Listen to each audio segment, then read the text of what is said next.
सिर्फ अभी अभी भी उड़ीसा और झारखंड इसमें अभी तक नहीं लागू किए हैं। यदि लागू हो जाता है तो इसमें तो बहुत ये जो ग्राम पंचायत वाला जो हमारा एडमिनिस्ट्रेशन अभी है वो बहुत ही मजबूत हो जाएगा।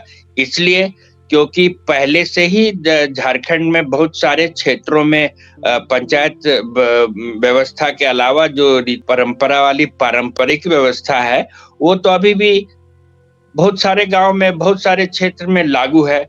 संथाल परगना में तो अच्छी तरह से लागू है, कोल्हान में अच्छी तरह से लागू है, मुंडारी खुटकटी क्षेत्र में अच्छी तरह से लागू है, भुइंहरी क्षेत्र में पूरा नहीं लेकिन बहुत सारे जगहों में अच्छी तरह से लागू है।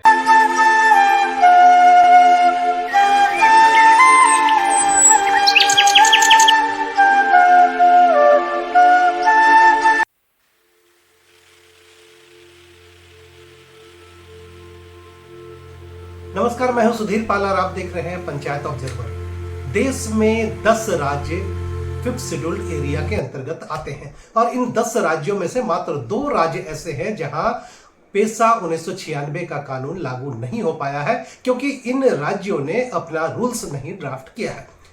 ये 2 राज्य उड़ीसा और झारखंड है।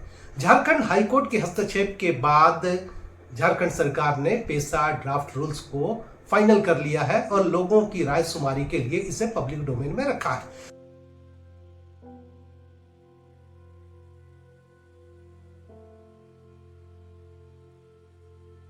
अगर हम बात करें तो पेसा ड्राफ्ट रूल्स जिसे झारखंड सरकार ने पब्लिश किया है उसमें 6 मंत्र हैं। मंत्र मैं इसलिए कह रहा हूं कि ये 6 मंत्र समुदाय को ज्यादा ताकत और ज्यादा सशक्त बनाता है और ग्राम सभा को एक स्वशासी निकाय के तौर पर, संवैधानिक तौर पर स्थापित करता है। इन 6 मंत्रों में सबसे बड़ी जो व्यवस्था की गई है इस रूल्स में कि जो परंपरा, रीति रिवाज, उपासना पद्धति आदिवासियों की है, उस परंपरा, रीति रिवाज और उपासना पद्धति के इतर कोई भी कानून इन इलाकों में लागू नहीं होगा और ग्राम सभा इन परंपरा, रीति रिवाज के अनुरूप सामुदायिक संसाधनों का प्रबंधन, विवादों का निपटारा और विकास कार्यक्रमों में हस्तक्षेप कर पाएगा। दूसरी जो महत्वपूर्ण बात है कि इस रूल्स के लागू होने के बाद ग्राम सभा को यह ताकत होगी कि वो अपने गांव के परंपरागत व्यवस्था को डॉक्यूमेंट कर सके, परंपराओं को संरक्षित कर सके और उन परंपराओं के अनुरूप गांव में विकास कार्यक्रमों को अंजाम दे सके। तीसरे मंत्र की अगर हम बात करें तो जितने भी विकास योजनाएं चालू होंगी उन विकास योजनाओं में ग्राम सभा की सहमति चाहे लैंड लेने में, लाभुकों के चयन में अनिवार्य होगी। और इतना ही नहीं, बजट पर ग्राम सभाओं का नियंत्रण होगा। बजट को अप्रूव करने से लेके बजट के अनुरूप खर्च हो रहा है कि नहीं और खर्च होने के बाद उसका सोशल ऑडिट और फिनेंशियल ऑडिट ग्राम सभा के क्षेत्र अधिकार में होगा। इसके साथ साथ अगर हम बात करें तो ग्राम सभा की सबसे बड़ी ताकत होगी टोला स्तर पर ग्राम सभाओं का गठन होना और समुदाय आधारित इस ग्राम सभा को यह ताकत होगी कि वो अपने इलाकों में मद्यपान, नशापान पर रोक लगा सके और बेजा जमीन अधिग्रहण को रोक सके। इतना ही नहीं, इस रूल्स के लागू होने के बाद भूमि अधिग्रहण के लिए भी ग्राम सभा से अनुमति जरूरी होगी। एक्सटेंशन टू शेड्यूल एरिया 1996, तो ये बेस होना चाहिए था। इसी बेस में जो है ये रूल्स बनना चाहिए था जिसका आधार जो है, जिसको स्पष्ट कहा गया 4A में कि रूढ़िवादी जो व्यवस्था है, कस्टमरी लॉ बेस्ड ऑन, इसको कस्टमरी लॉ के आधार पे, ट्रेडिशन के आधार पर रिलीजियस प्रैक्टिसेस जो है among this people living in this area, उसके आधार पर ये बनना चाहिए। बिकॉज ये यहाँ के जो लोग हैं, खास करके आदिवासी, जिसका 2 बेस है, 2 है। एक जमीन जिसका सर्वाइवल बेस होता है, उसका आधार है जमीन पे। दूसरा है the identity of the tribal people of this area, जिसका भाषा, संस्कृति, परंपरा, जिसको रीति रिवाज कहते हैं। तो ये इनको दिमाग में निश्चित रूप से रखना चाहिए और इसके आधार पर ही रूल्स बनना चाहिए। ये बेसिक है। अगर इससे डाइवर्ट हो जाएगा तब निश्चित रूप से रूल्स प्रॉपर नहीं बनेगा। ऐसे इसलिए मेरा आधार है ये, जिसको हम लोग कहते हैं जल जंगल जमीन की बात, ये विशेष है। ठीक है, ठीक है। उम्मीद की जा रही है कि आसन विधानसभा चुनाव के पहले राज्य सरकार झारखंड में पेसा 1996 के तहत रूल्स ड्राफ्ट करेगी, ड्राफ्ट रूल्स को फाइनल करेगी और उसे लागू भी करेगी। पेसा ड्राफ्ट रूल्स के एक सदस्य और सीनियर एडवोकेट रश्मिक कात्यायन से हमने समझने की कोशिश की कि झारखंड सरकार के इस पेसा ड्राफ्ट रूल्स में मुख्य बिंदु क्या है। सबसे पहले तो जो बेजा कब्जा हटाने का प्रावधान किया हुआ है जमीन के ऊपर का, ये तो बहुत इंपॉर्टेंट चीज है। दूसरा, बाजार से महसूल वसूल करके ग्राम कोष में जमा करने का। एक और है उसमें जो आपका बालू घाट, ये सब मैंने माइनर मिनरल्स बोलते हैं उसको, बालू हुआ, पत्थर हुआ, ये जो है, ये माइनर मिनरल्स ग्राम सभा के अधीन चला आएगा। मद्य निषेध का काम ग्राम सभा के अधीन चला आएगा और रीति रिवाज परंपरा के हिसाब से वहां पे बहुत कुछ ग्राम सभा के अंदर में निर्णय लेने का अधिकार प्राप्त हो जाएगा। फिर आपका जो फौजदारी मामला सब है, छोटी मोटी तो फौजदारी मामले या कर्जा लेने का जो काम है, कर्जा लेने देने का काम है, ये सब जो छोटे मोटे जो अपराध हैं या छोटे मोटे जो काम है, वो उसको ग्राम सभा के अंतर्गत किया जाएगा। पेसा ड्राफ्ट रूल्स में बहुत विस्तार पूर्वक विकास कार्यक्रमों में लाभुकों के चयन की प्रक्रिया की बात की गई है। यह चयन प्रक्रिया के मुख्य प्रावधान क्या है, बता रही हैं अनुप्रिया। पेशा के ड्राफ्ट में बताया गया है कि ग्राम सभा के पास लाभार्थियों के चयन का महत्वपूर्ण अधिकार है। जब भी किसी योजना के लिए लाभार्थियों का चयन किया जाता है तो कुछ नियम और प्रक्रियाओं का पालन करना अनिवार्य होता है। इन नियमों का उद्देश्य यह सुनिश्चित करना है कि योजना का लाभ सबसे वंचित और जरूरतमंद लोगों तक पहुंचे। पहली प्राथमिकता पीवीटीजी के सदस्यों को दी जाएगी। यदि पीवीटीजी के सदस्य उपलब्ध नहीं हैं या उन्हें पहले से योजना का लाभ मिल चुका है तो एसटी समुदाय की एकल महिला, विधवा, वृद्धा या विकलांग सदस्यों को प्राथमिकता दी जाएगी। यदि उपरोक्त समूहों में से कोई भी सदस्य उपलब्ध नहीं है तो एसटी समुदाय के पुरुष सदस्यों को प्राथमिकता मिलेगी। अगर एसटी समुदाय के पुरुष भी उपलब्ध नहीं है या उन्हें पहले से योजना का लाभ मिल चुका है या मिल रहा है तो एसटी समुदाय की एकल महिला, विधवा, वृद्धा या विकलांग महिला को प्राथमिकता दी जाएगी। अगर एसटी समुदाय की महिला उपलब्ध नहीं है तो एसटी समुदाय के पुरुष सदस्यों को प्राथमिकता दी जाएगी। यदि एसटी समुदाय के पुरुष सदस्य भी नहीं मिलते तो पिछड़ी जातियों के सबसे वंचित परिवारों की एकल महिला, ट्रांसजेंडर, विधवा, वृद्धा या विकलांग सदस्यों को प्राथमिकता दी जाएगी। यदि पिछड़ी जातियों के सबसे वंचित परिवारों के ए सदस्य भी उपलब्ध नहीं हैं तो पिछड़ी जातियों के पुरुष सदस्यों को प्राथमिकता दी जाएगी।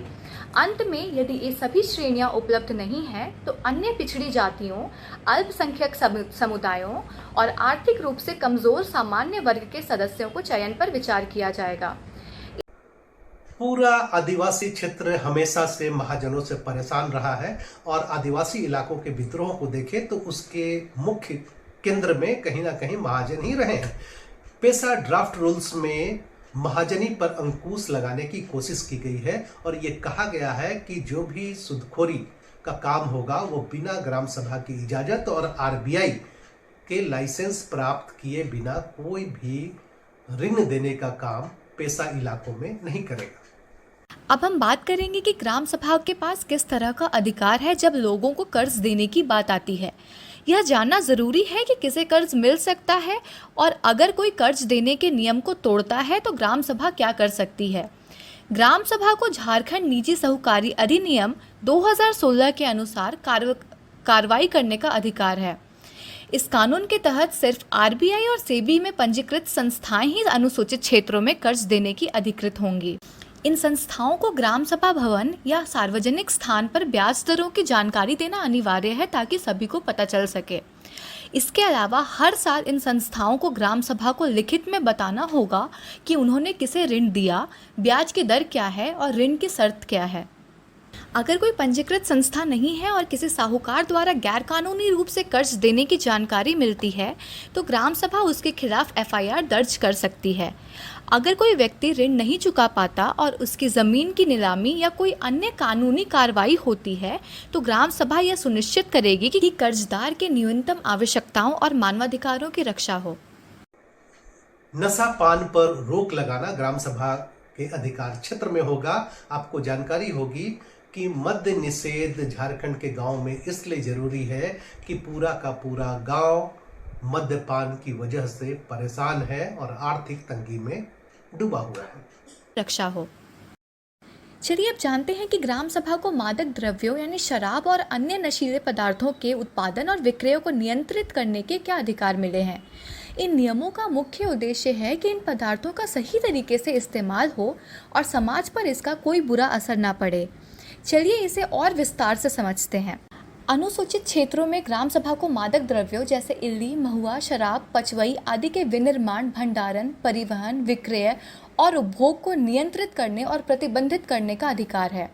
यह मादक द्रव्य केवल घरेलू उपभोग और सामाजिक या धार्मिक समारोहों के लिए निर्मित और उपयोग किया जा सकता है। ग्राम सभा यह भी तय कर सकती है कि कितना भंडारण किया जा सकता है। अगर ग्राम सभा अपने क्षेत्र के मादक द्रव्यों के विनिर्माण या विक्रय पर प्रतिबंध लगाती है तो इसके बाद कोई नई फैक्ट्री या विक्रय केंद्र नहीं खोला जा सकेगा। जो भी मादक द्रव्य की फैक्ट्री पहले से है, इसमें कोई दो राय नहीं कि ड्राफ्ट पेसा रूल्स एक नई पहल है, एक सशक्त पहल है जिसका आने वाले दिनों में सकारात्मक प्रभाव देखने को मिलेगा। लेकिन इसका अर्थ कतई ये नहीं लगाया जाए कि ये 100% परफेक्ट है। इसमें अब भी कमियां हैं, लेकिन कहीं ना कहीं ये शुरुआत है, एक पड़ाव है जो आगे मंजिल तक पहुंचने में हमारी मदद करेगा। अगर हम बात करें तो पेसा ड्राफ्ट रूल्स में भूमि अधिग्रहण के संबंध में लार 2015 जो झारखंड सरकार का एक्ट है उसके अनुरूप भूमि अधिग्रहण की प्रक्रिया चलाने की वकालत इस रूल्स में की गई है। लेकिन इस रूल्स के तहत ग्राम सभा की सहमति लेना अनिवार्य होगा। इतना ही नहीं, इस रूल्स के तहत भूमि अधिग्रहण के लिए जरूरी है कि हम लोग सिर्फ धारा 4 का ओ जिसमें दिया हुआ था कि छठी अनुसूची के आधार पर हम लोग जो एडमिनिस्ट्रेशन का कुछ प्रावधान करना चाहिए, तो उसके बारे में बहुत स्पेसिफिकली दिया हुआ है उसी 4O में कि ये हमारा जो विधान सभा है उसके थ्रू ही हो सकता है। तो इसमें तो नियमावली बनाने वाले लोग तो कुछ कर नहीं सकते थे। वरिष्ठ सामाजिक कार्यकर्ता जॉर्ज मोनोपोली कहते हैं कि पेशा की सबसे बड़ी ताकत गांव की परिभाषा है। इस पूरे कानून में गांव की परिभाषा में रेवेन्यू विलेज का कंसेप्ट नहीं है। यह समुदाय के टोलों की बात करता है, बसाहटों की बात करता है और रेवेन्यू विलेज की बात नहीं करता है। झारखंड के संदर्भ में देखें तो दो काम इस रूल्स में जो मिस कर गया है, एक तो गांव की परिभाषा और दूसरा जो परंपरागत ग्राम सभाएं बनेंगी उसका परंपरागत सीमा क्या होगा। इसलिए वो हमारी प्रस्ताव है कि उस नियमावली में भी पहले है कि रूल्स में गांव का परिभाषा होना चाहिए और वो जो ग्राम सभा का संचालन नियमावली भी इसी का हिस्सा होना चाहिए और ये 1 महीना का जो बंदिश लगा है उसको हट जाना चाहिए। और सबसे बड़ी बात, ये जो अलग ग्राम सभा होगा तो हर ग्राम सभा का अपना ज्यूरिसडिक्शन होगा, तो उस ज्यूरिसडिक्शन के लिए अपना बाउंड्रीज चाहिए। अभी तो राजस्व गांव का ज्यूरिसडिक्शन बाउंड्रीज क्लियर है, रिकॉर्डेड है, लेकिन दो टोला के बीच का कोई बाउंड्री नहीं है आज के तारीख। तो अपना ज्यूरिसडिक्शन तय करने के लिए उसके लिए भी उसका नियमावली में प्रावधान करना पड़ेगा। कुछ जनरल गाइडलाइंस भी रूल्स में देना चाहिए हमारा काम। ड्राफ्ट पेशा रूल्स में भूमि अधिग्रहण के संबंध में लार 2015 जो झारखंड सरकार का एक्ट है उसके अनुरूप ग्राम सभा को यह ताकत दी गई है कि बिना उसकी सहमति के कोई भी सरकारी या गैर सरकारी योजना जिसमें जमीन का अधिग्रहण होना है उसे नहीं किया जा सकता है। लेकिन इस ड्राफ्ट रूल्स की एक बड़ी कमी यह है कि ग्राम सभा की बैठक का कोरम, इसमें कहा गया है कि झारखंड पंचायत राज एक्ट 2001 के कोरम के अनुरूप ही कोरम होगा। अब इसमें बड़ा संकट ये है कि झारखंड पंचायत राज 2001 का कानून कहता है कि ग्राम सभा की पहली बैठक में अगर कोरम पूरा नहीं होता है तो दूसरी बैठक में कोरम की जरूरत नहीं होगी। फर्ज कीजिए किसी कंपनी को जमीन चाहिए और पहली बैठक में उसने मैनिपुलेट करके कोरम पूरा नहीं होने दिया, तो दूसरी बैठक में उसको कोरम की जरूरत नहीं होगी और प्रस्ताव पारित मान लिया जाएगा। झारखंड जैसे राज्य में जहां जमीन के लिए लगातार स्ट्रगल होता रहा है, संघर्ष होता रहा है, यह ड्राफ्ट रूल्स का यह प्रावधान बेहद खतरनाक है और सरकार को इस पर पुनर्विचार करना चाहिए। पेसा ड्राफ्ट रूल्स के मुख्य प्रावधान जो हैं वो झारखंड के गांव को ताकत देगी, ऐसी उम्मीद की जा रही है। झारखंड सरकार के ड्राफ्ट पेसा रूल्स में कुल 18 अध्याय हैं। अध्याय 2 से 7 तक में ग्राम सभा के विविध प्रावधानों की चर्चा की गई है। अध्याय 2 में जहां पारंपरिक ग्राम सभाओं के गठन की बात की गई है, अध्याय 3 में ग्राम सभा की बैठक, कोरम एवं निर्णय लेने की प्रक्रिया का प्रावधान किया गया है। अध्याय 4 में ग्राम सभा के अध्यक्ष एवं सहायक सचिव के कर्तव्यों की बात की गई है। परंपरा से प्रचलित रीति रिवाज के अनुसार मान्यता प्राप्त यथा मांझी, मुंडा, पाहन, महतो या अन्य जो भी नाम से जाने जाते हो वही पारंपरिक ग्राम सभा के अध्यक्ष होंगे। पंचायत सचिव ग्राम सभा का सचिव होगा, लेकिन ग्राम सभा अपने सदस्यों के बीच से एक सहायक सचिव का चुनाव कर सकता है। अध्याय 5 में ग्राम सभा के बैठक के संचालन एवं निर्णय लेने की प्रक्रिया की चर्चा की गई है। वहीं अध्याय 6 में ग्राम सभा की अस्थायी समितियों के गठन की प्रक्रिया के प्रावधान की जानकारी दी गई है। अध्याय 7 में ग्राम सभा की निधि की बात की गई है और इस निधि में 4 कोष यथा अन्न कोष, नगद कोष, वस्तु कोष एवं नगद कोष की बात की गई है। नगद कोष के प्रबंधन एवं बैंक खाते के संचालन की प्रक्रिया का मसौदा ड्राफ्ट रूल्स में दिया गया है। अध्याय 8 में सामुदायिक संसाधनों के प्रबंधन यथा भूमि, जल, वन एवं लघु खनिज का अपनी परंपरा एवं रीति रिवाज के अनुसार, सामाजिक प्रथाओं के अनुसार, धार्मिक प्रथाओं के अनुसार प्रबंधन का अधिकार दिया गया है। लेकिन यह सुनिश्चित करने का प्रावधान रखा गया है कि सामुदायिक संसाधनों पर ग्राम सभा के सभी ग्रामीणों की समान रूप से पहुंच हो। अध्याय 9 में परंपराओं के संरक्षण, दस्तावेजीकरण एवं विवादों के निपटारा के लिए आवश्यक कदम उठाने के लिए ग्राम सभा को अधिकृत किया गया है। विवादों की सुनवाई की प्रक्रिया, ग्राम सभा द्वारा दंड दिए जाने के प्रावधान तथा निर्णय से असहमति की स्थिति में अपीलीय अधिकारी के तौर पर पारंपरिक व्यवस्था के अपर लेवल के इंस्टीट्यूशंस को अधिकृत किया गया है। अध्याय 10 में विकास योजना के अनुमोदन, लाभार्थियों के चयन एवं कार्यों पर नियंत्रण की बात की गई है। सामाजिक अंकेक्षण एवं उपयोगिता प्रमाण पत्र हर कार्यक्रमों में या विकास योजनाओं में ग्राम सभाओं द्वारा दिए जाने की व्यवस्था की गई है। अध्याय 11 में भूमि अर्जन एवं पुनर्स्थापन की प्रक्रिया की बात की गई है। झारखंड के 2015 के लार एक्ट के अनुसार ग्राम सभा से मुक्त एवं पूर्व संसूचित सलाह एवं सर्वसम्मति से सलाह करना अनिवार्य होगा। अध्याय 12 में लघु जल निकायों के प्रबंध की बात की गई है, जिस पर ग्राम सभा का अधिकार होगा कि ग्राम सभा लघु जल निकायों का प्रबंधन कैसे और अधिकतम लाभ के लिए कर सकती है। माफ करेंगे। अध्याय 13 में लघु खनिज यथा बालू, मोरम, पत्थर आदि के लिए योजना बनाना और उपयोगिता के लिए ग्राम सभा सक्षम होगी। अध्याय 14 में मादक द्रव्यों पर नियंत्रण का प्रावधान किया गया है। अध्याय 15 में लघु वनोपज पर स्वामित्व, संग्रहण और उपयोग एवं प्रबंधन का अधिकार वनाधिकार कानून 2006 के अनुसार किए जाने का प्रारूप में उल्लेख किया गया है। अध्याय 16 में तो आपने देखा झारखंड सरकार के ड्राफ्ट पेसा रूल्स के महत्वपूर्ण प्रावधानों को, और इसमें जो जानकारी दी गई है इसके आधार पर आप निश्चित तौर पर यह अनुमान लगा सकते हैं कि आने वाले दिनों में अगर इसका बेहतर तरीके से अनुपालन होगा तो गांव में अच्छे दिन आएंगे। कम से कम झारखंड के 13 जिले जो पेसा के अंतर्गत आते हैं, 5वीं अनुसूचित क्षेत्र के अंतर्गत आते हैं, उन इलाकों में स्थानीय स्वशासन या स्वशासन या जिसको हम सेल्फ गवर्नेंस कहते हैं, वो कहीं ज्यादा ताकतवर और ज्यादा महत्वपूर्ण ढंग से हमारे सामने प्रस्तुत होगा। आज के कार्यक्रम में इतना ही। यदि आपको हमारा कार्यक्रम पसंद आया है तो लाइक करें और शेयर करें। यदि आपने अभी तक हमारे चैनल को सब्सक्राइब नहीं किया है तो सब्सक्राइब करें और कमेंट्स करना ना भूलें। अगर आप इसी तरीके के और भी वीडियो देखना चाहते हैं तो कृपया कमेंट्स बॉक्स में सजेस्ट करें। धन्यवाद।